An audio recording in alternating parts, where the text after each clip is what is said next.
Worldwide, now there is a clear division between the global South and East and the global North and West with regards to attitudes toward the readiness to fight for one's country.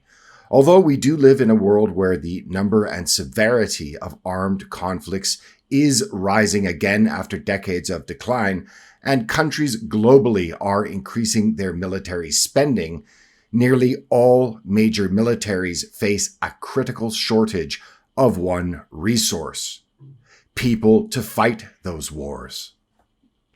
Or basically, the world is running out of soldiers and those ready to die for their country. And now how could this possibly be? And what does the convergence of the conversion of nation states into economic zones and the vast malaise of young men across the West to the corrupt and broken system they live under have to do with all of this?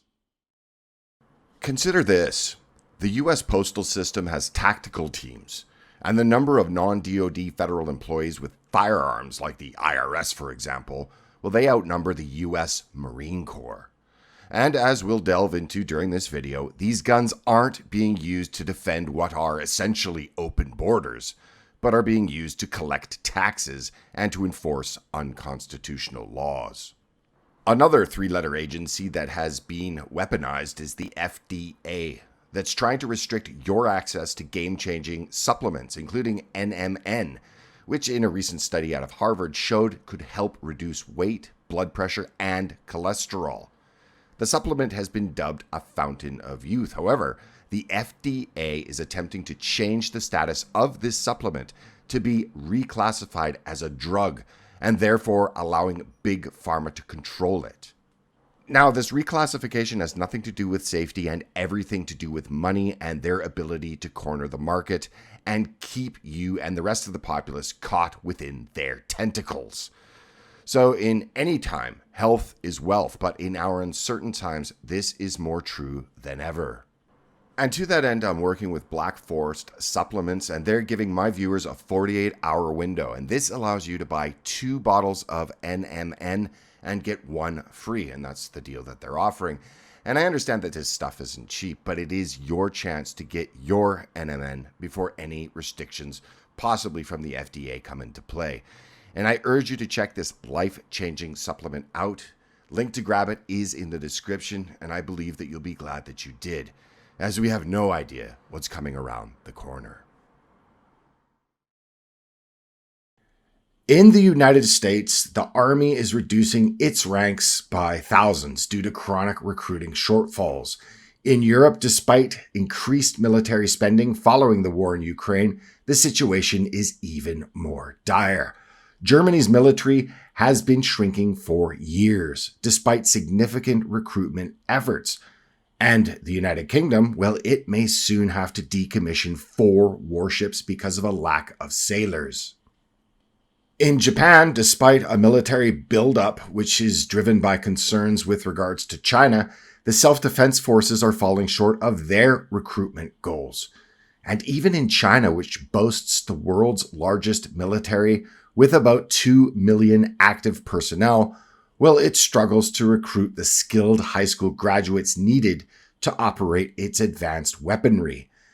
And many defense analysts actively debate whether China has even the necessary personnel to execute an invasion of Taiwan.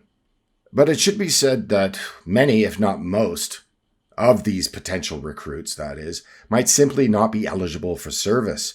Pentagon studies have found that around 77% of young Americans would not currently qualify for military service due to being overweight, using drugs, or having other physical or mental health issues. We've been so successful at deterring major power conflict for the past 75 years that we've started to consider them a relic of the past. That is said by Catherine Kuzminski, who is the author of a report and director of CNAS's Military, Veterans, and Social Program. And she told this to Vox.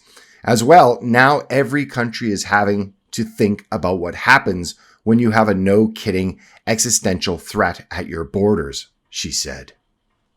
Or, in simpler terms, there just aren't enough modern men willing to defend their so-called country and its borders. And in the case of Western nations, all without exception, well, they all have open borders.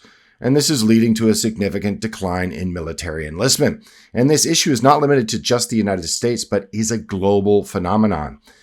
So in the event of something like a Third World War, civilized nations would face a severe shortage of soldiers, which explains the recent resurgence in calls for universal drafts across the Western world. So why then, other than open borders, would young men no longer wish to serve, supposedly so-called, serve their country and fight in wars that are created by their leaders? Well, in the United States, there are a multitude of reasons.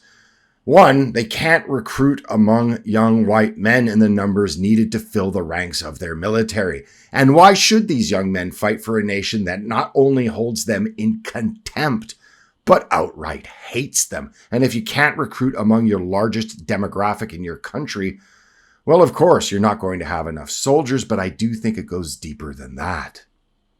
Because there are those that would say, well, there might be those that would say that I would fight to defend my homeland, but I won't fight overseas. Well, even in Ukraine under the Zelensky regime, well, it's having to resort to ever more violent forms of press-ganging young men and old men, I should say, into service to be used as cannon fodder in the meat wave attacks that are decimating the demographics of that country. And it should be understood, if it's not already, that for the last 50 years, the globalist managerial class has been busy dismantling Western nations. Whether it be our nations that are built on stolen land and oppression in the New World, or colonialism and oppression in the Old, this same class that has said for decades that borders are only lines on a map, well, it has transformed almost all Western countries without exception from nations into economic zones. And with that understood, who would be willing to give up their life for the open-air flea market and tax farms that our countries have become and that are ruled over by a corrupt governing class that hates the average citizen?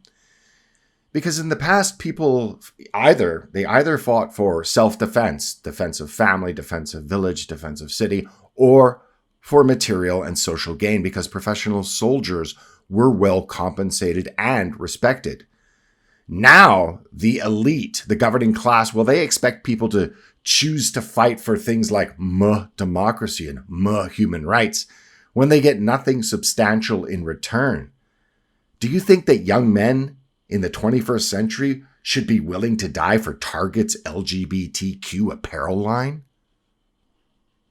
I read this article this 4th of July that was titled, "Americans are more likely to go to war with the government than submit to the draft," and I agree.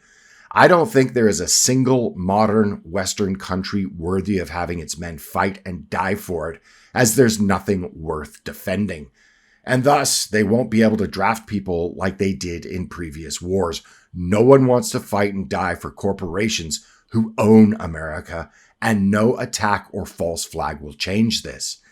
Every single modern Western nation on the planet has betrayed its young men.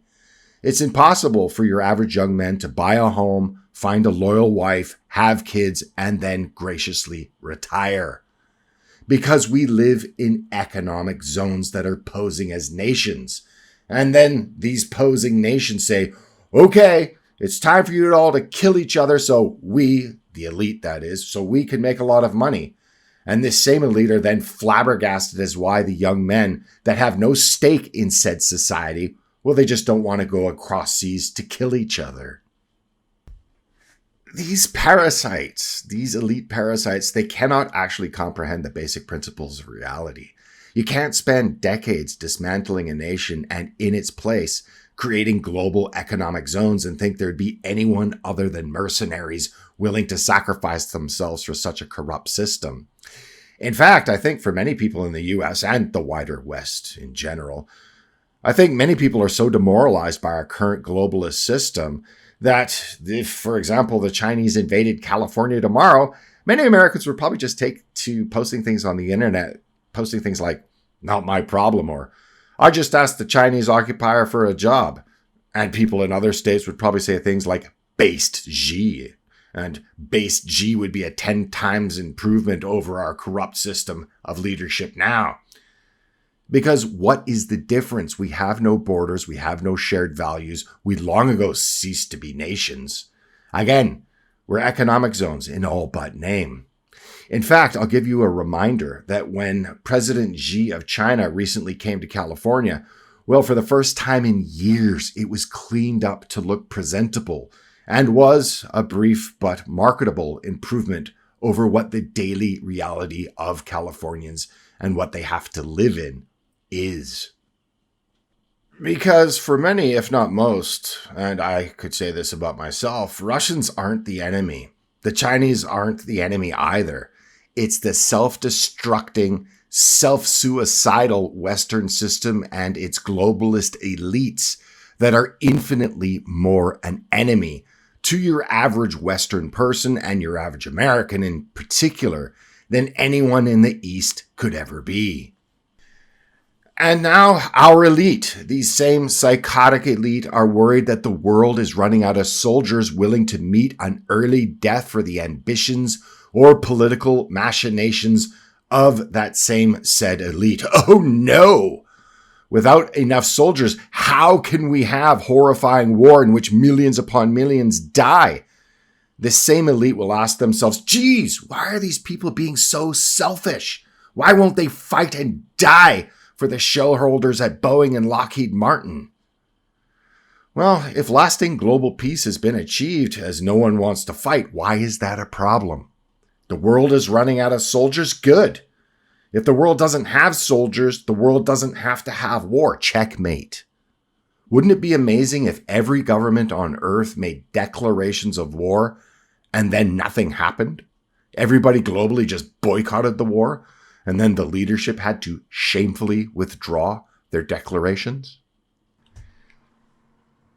Thank you very much for watching this video. If you liked it, please check to see that you're still subscribed, as YouTube has unsubscribed tens of thousands of people from this channel, and channels like it without their knowledge or consent.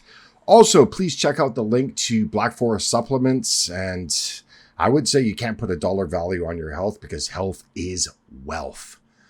Link is in the description. So I will see you in the next video, and bye for now.